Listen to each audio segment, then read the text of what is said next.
We welcome to the show for the first time the Federalist editor-in-chief, great writer, great author, Mollie Hemingway. I'm excited to have you on, Mollie. Okay, Mollie, let's have you. It's good to see you. Let's get your reaction to this sound of Hillary Clinton floating a new narrative claiming Trump stole the 2016 election from her. Watch. You can run the best campaign. You can even become the nominee. And you can have the election stolen from you. You know, Mollie, now that I see it and listen to it again, is she talking about herself or is she talking about Trump?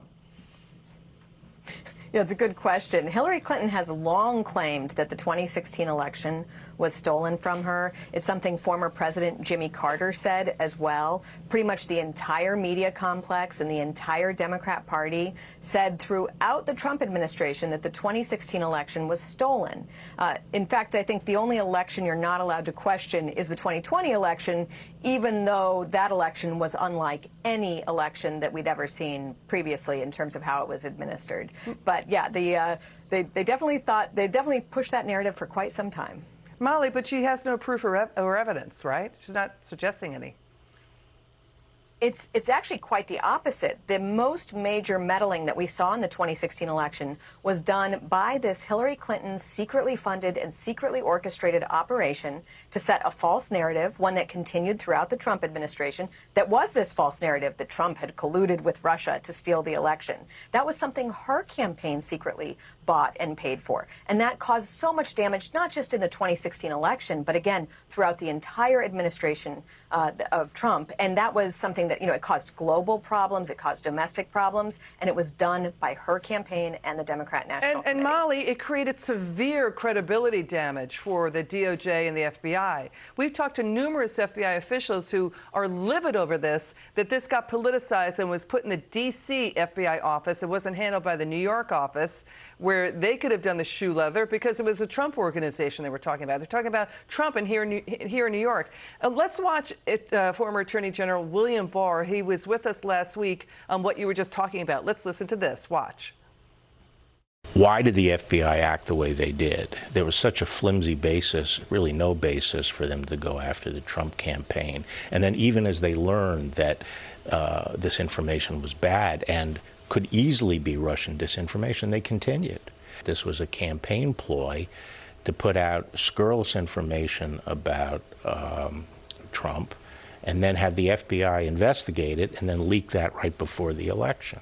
Sort of the ultimate corruption of democracy, to have the people in charge of the coercive tools of the country, national security, police power, use it to choose the leader of the country. Mollie, do you hear that? The ultimate corruption of democracy. What he's saying is the Clinton campaign did sort of like a hit and run.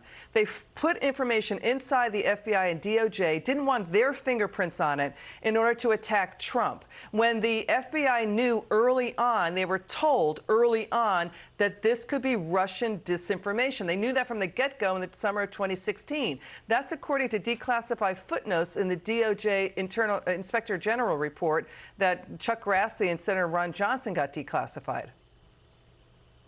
That's exactly right. And it's one thing for political operatives to try and do a dirty trick, but for the DOJ and the FBI to willingly participate in something that they should have known from the very get-go was ludicrous. And they certainly were given reason after reason to know that it was not something legitimate. Instead, they weaponized this. They used this as a means to start a sprawling investigation that turns into a special counsel investigation that hamstrings the Trump administration.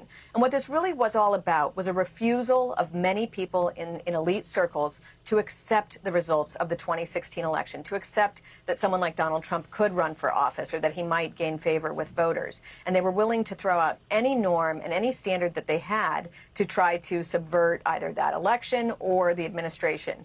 And it is a horrible thing what the FBI and DOJ did, and there needs to be a massive cleanup. And you see this even with the Whitmer thing that happened last week, where too many FBI agents were involved in the plotting and orchestration of this alleged plot to kidnap Governor Whitmer, instead of actually just investigating it, which is what we would want our FBI to be doing. Let's get back to this, because what happened was they didn't have the Crossfire Hurricane.